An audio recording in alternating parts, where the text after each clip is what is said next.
राजस्थान में काउंटिंग से पहले बीजेपी और कांग्रेस दोनों ही खेमों में हलचल तेज हो गई है। वसुंधरा राजे बीजेपी और संघ नेताओं के दरवाजों से लेकर राजभवन तक के चक्कर लगा रही हैं।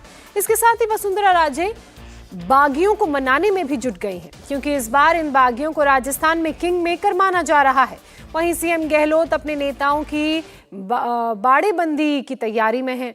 बीजेपी नेता किरोड़ी लाल मीणा का दावा है कि गहलोत ने बंगलुरु में 2 रिजॉर्ट्स बुक कराए हैं, क्योंकि राजस्थान में इस बार बीजेपी के 32 और कांग्रेस के 22 बागी मैदान में हैं, जो दोनों ही पार्टियों का गणित बिगाड़ सकते हैं।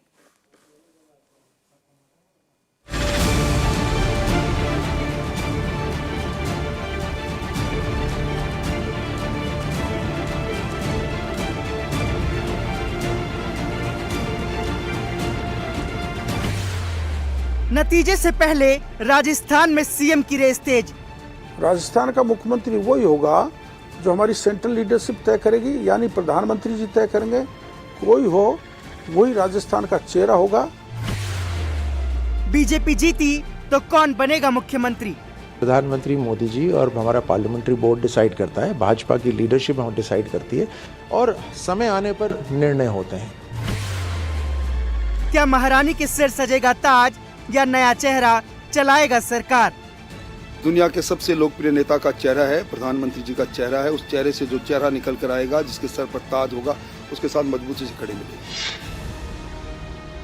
4 राज्यों के विधानसभा चुनाव के नतीजे आने में अब महज 24 घंटे का वक्त बचा है। ऐसे में सियासी पार्टियों की धड़कनें तेज हो गई हैं। इस बार के चुनाव में सबसे रोचक मुकाबला राजस्थान में दिख रहा है। राज और रिवाज का मुकाबला है। मुख्यमंत्री अशोक गहलोत इस बार रिवाज बदलने का दावा कर रहे हैं। वहीं बीजेपी को भरोसा है कि राजस्थान की जनता ने राज बदलने के लिए इस बार वोट किया है। अभी तक रुझान सामने आ चुके होंगे तो सारी चीजें सामने होगी, लेकिन फिर मैं कह रहा हूं, मेरी आवाज को उस दिन फिर से सुनिएगा। भारतीय जनता पार्टी बहुत स्पष्ट बहुमत के साथ जो मैं आंकड़ा बता रहा हूं उस आंकड़े तक पहुंचेगी।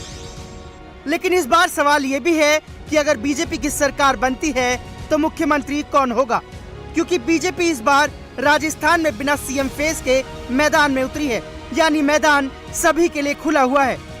लेकिन पार्टी के नेता अभी से इशारों में कयास का बाजार गर्म करने में लगे हुए हैं। ये प्रश्न कम से कम 10-15 लीडर से राजस्थान में पूछा जा रहा है, तो अच्छी बात है। राजस्थान के अंदर भारतीय जनता पार्टी की लीडरशिप अच्छी है, लेकिन ये तय है कि प्रधानमंत्री मोदी जी और हमारा पार्लियामेंट्री बोर्ड डिसाइड करता है, भाजपा की लीडरशिप हम डिसाइड करती है और समय आने पर निर्णय होते हैं। अभी चुनाव खत्म हुआ है, उसके बाद आगे के निर्णय आगे होंगे। लेकिन ये बात भी मैं आपको बताता हूं कि पिछले 5 साल में जो एक्स्ट्रा अटेंशन और फोकस जो चेहरे पे रही ना, उसी ने बिगाड़ा है राजस्थान का पिछले 5 साल। वहीं चुनावों से कुछ महीने पहले एक्टिव हुई पूर्व सीएम वसुंधरा राजे वोटिंग के बाद भी सुपर एक्टिव हैं। वो पार्टी और संघ नेताओं से मुलाकात कर रही हैं, साथ ही अपने पुराने साथियों को भी साधने की कोशिश में जुटी हैं। वसुंधरा राजे ने शुक्रवार को राज्यपाल कालराज मिश्र से भी मुलाकात की। हालांकि ये मुलाकात शिष्टाचार की बताई जा रही है, लेकिन सियासत के महारथी इस मुलाकात को भी अपने राजनीति के चश्मे से टटोल रहे हैं। वसुंधरा के इस तरह एक्टिव होने पर सवाल भी उठ रहे हैं कि क्या पार्टी आला कमान ने वसुंधरा राजे को फ्री हैंड दे दिया है? क्या वसुंधरा के सहारे बीजेपी बागियों को मनाना चाहती है?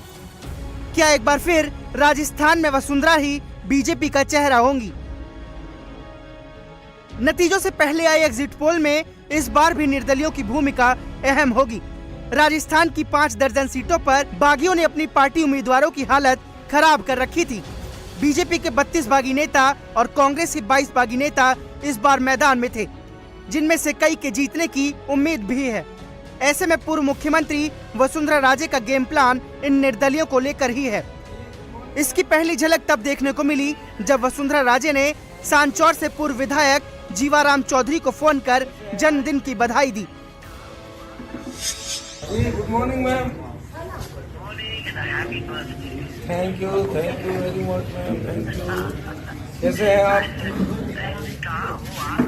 सांचौर में हूँ मैम, सांचौर में। तो आ रहे हैं जयपुर, आ रहे हैं जयपुर। 3 तारीख को सर्टिफिकेट लेके आवे ना मैम।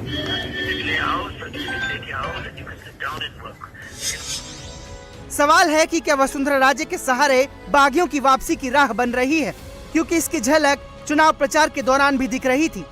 वसुंधरा ने अपने समर्थक उम्मीदवारों के लिए चुनाव प्रचार तो किया, पर उन जगहों पर अपनी पार्टी उम्मीदवारों के लिए प्रचार करने नहीं गई जहां से उनके समर्थक बागी मैदान में थे।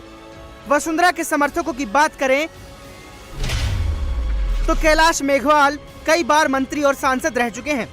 केंद्रीय मंत्री अर्जुन राम मेघवाल से विवाद के बाद पार्टी ने उन्हें निष्कासित कर दिया, लेकिन कैलाश मेघवाल निर्दलीय मैदान में हैं। वहीं भवानी सिंह राजावत कोटा की लाडपुरा सीट से चुनाव लड़ते रहे हैं। इस बार उनका टिकट कटा तो लाडनू से निर्दलीय ताल ठोक डाली। वहीं यूनुस खान वसुंधरा के सबसे करीबी माने जाते हैं।